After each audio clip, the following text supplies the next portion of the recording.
You've just tuned in to the Last Transmission podcast. In this episode, we open the vault on one of the most chilling conspiracies ever whispered through classified corridors, Project Blue Beam, a plan to fake the second coming, to beam gods into the sky, to simulate the rapture, and usher in a global religion under an alien messiah. But what if it's not just tech? What if deception runs deeper, through dimensions, fallen angels, and the Nephilim themselves? Buckle up. The deception is cosmic. Welcome to the Last Transmission. You know, sometimes you hear about these ideas, these theories that just make you pause. Definitely. And today we're tackling one that's generated a lot of buzz over the years. Project Blue Beam. We're going to really get into what it's supposed to be. And ask that big question, right? Could there possibly be any shred of truth to it? It's a wild one. And we're also bringing in another layer. We'll look at Chuck Missler's thoughts. He had that interesting background, didn't he? Military, aerospace. Right, but also deeply involved in Bible prophecy. He had some, let's say, unique takes on aliens and the rapture that connect in interesting ways. Now, just to be clear, here at the Last Transmission, we're not here to tell you what to believe. Exactly. Our job is to lay out the information, the claims, the different perspectives we've found. We explore together, and you, the learner, can make up your own mind. So let's get started. Project Blue Beam. What's the absolute core idea for anyone who hasn't heard of it? Okay, lay it on us. Well, essentially, it's this theory about a secret plan. Some say NASA, some say the UN, these global groups. A plan for what? To create a new world order. You know, one government for the whole planet. Right, the classic one world government idea. But how? And this is where it gets really cinematic, the method they supposedly plan to use. A faked alien invasion. Wow, okay. A faked invasion, like spaceships and everything. How would that even work? The theory breaks it down into about 4 main steps, generally speaking. 4 steps on. Step 1 is all about religion. The idea is to undermine existing faiths. How? By finding things. Yeah, exactly. Fabricating archaeological finds. Things that would directly contradict, say, the Bible or the Quran. Like finding scrolls that say something totally different. Precisely. Remember the Dead Sea Scrolls? Yeah. Imagine finding something even more disruptive. The goal is to shake people's faith, create doubt. Make people question everything they thought they knew. Right. Create a kind of spiritual vacuum. That's the first stage. Attack the foundations. Okay, so doubt about existing beliefs. What comes next? Step 2. Step 2 is often called the big space show. This is where the holograms come in. Holograms, you mentioned that. Yeah, massive, super realistic holographic projections in the sky. Images of gods, deities, Jesus, Muhammad, Buddha. All appearing at once, across the world. That's the idea. Using satellites, ground tech, manipulating the atmosphere, the ionosphere, projecting these giant 3D figures. That would certainly get everyone's attention. A global light show. And they'd be speaking, you know, in local languages. Okay, so everyone sees their god or a god. Then what? Well, the theory goes that these different figures would then sort of merge. Merge? Into what? Into one single new Messiah figure, who, according to the theory, would actually be the Antichrist. The Antichrist, okay. And this figure would declare all the old religions were basically wrong, they caused all the wars, and now here's the real path forward. A new, single world religion. So discredit the old, put on a show, introduce the new leader. Got it.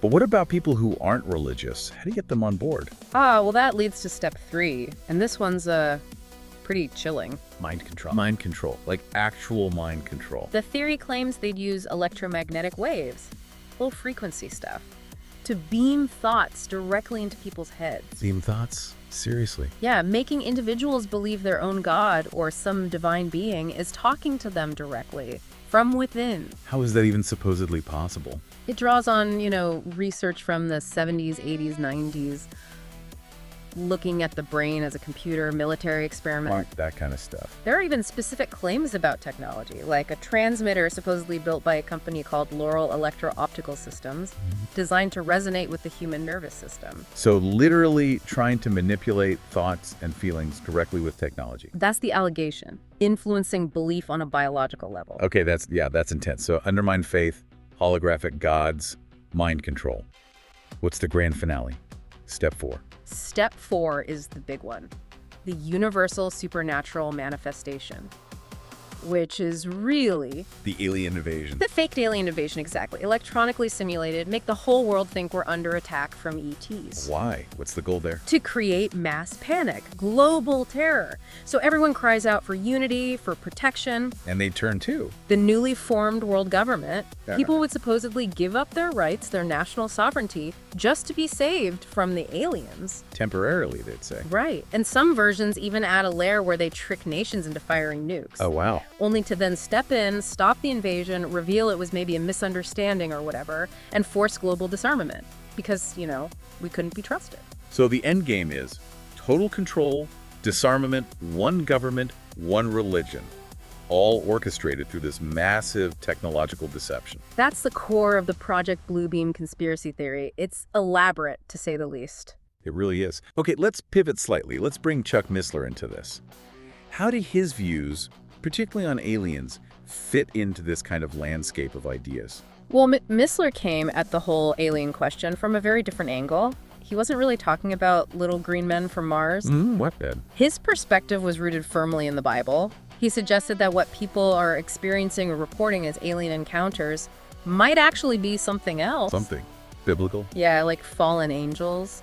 Or maybe the Nephilim. The Nephilim from Genesis. Yeah. The offspring of angels and humans. That's the connection he explored. So not extraterrestrials in the sci-fi sense, but interdimensional beings, perhaps, fallen spiritual entities. So he saw deception as key. Absolutely. He constantly asked, are these beings benevolent, like they often claim in encounters, or are they malevolent? Is this whole phenomenon a setup? A setup for what? He linked the possibility of a massive, undeniable alien sighting, maybe like the kind Bluebeam describes, to the end times deceptions mentioned in Revelation. Ah, okay. So a big sighting could be misinterpreted.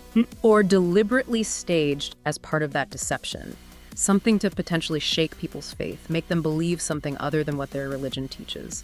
A grand cosmic lie. So how did he see the Antichrist figure fitting in? Was it connected to these aliens? Missler talked about the Antichrist not just as an opponent of Christ, but as an imposter, a pseudo-Christ, someone in place of Christ. Okay, a counterfeit. And he delved into some really deep theological territory, like the seed of the serpent idea from Genesis. Right.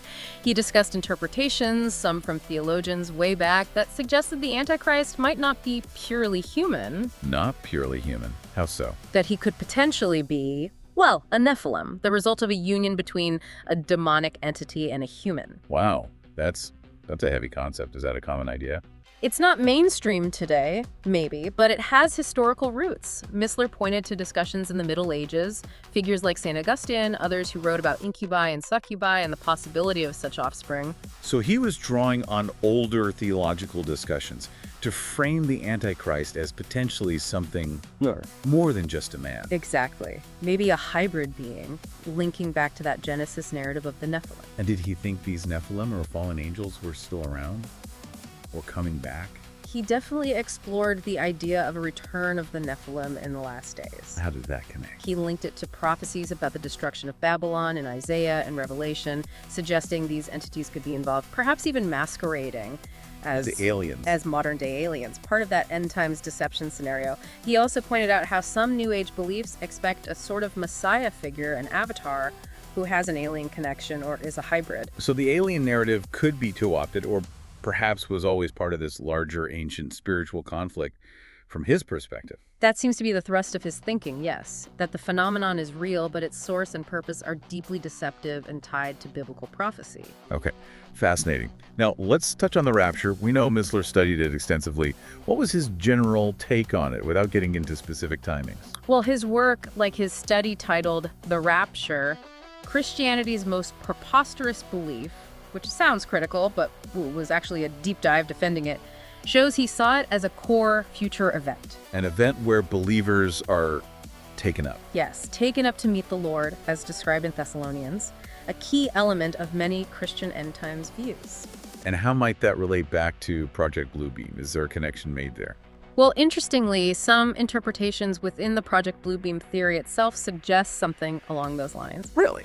The idea is that a faked alien intervention could be used to simulate a rapture-like event. Simulate it, like make people disappear. Exactly. Stage a mass disappearance. Maybe frame it as benevolent aliens rescuing certain people. And the purpose of that would be? To remove opposition.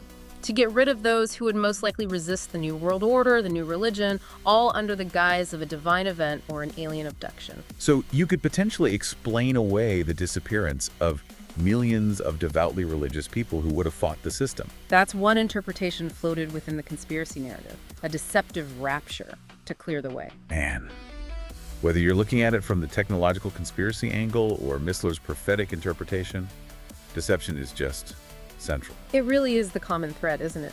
Deception on a potentially planetary, even cosmic scale, using technology or perhaps manipulating supernatural beliefs. So, wrapping this deep dive up, we've covered Project Bluebeam's alleged steps, the fake archaeology, the sky show, the mind control, the invasion. And then Chuck Missler's perspective, aliens as maybe fallen angels, the Antichrist as potentially Nephilim, the rapture, and this constant theme of deception woven through it all. And again, for the learner listening, we, as the last transmission, have just laid out these claims, these intricate theories and interpretations. Yeah, it's a lot to take in. It definitely raises huge questions about truth, manipulation, technology, belief. Which kind of brings us to a final thought, doesn't it? I think so. For you, the learner, when you think about everything we've discussed, the sheer volume of information out there, the claims about advanced tech like holograms or mind control, the possibility of deep deception, whether it's human-made like Bluebeam alleges, or maybe something else like Missler suggested. Yeah. What does it really mean today to figure out what's real? How do you hold on to your own understanding in an age where the idea of, well, cosmic deception is even on the table? That's definitely something to ponder. How do you discern truth when the very nature of reality could potentially be manipulated? A question to carry with you. This was the last transmission.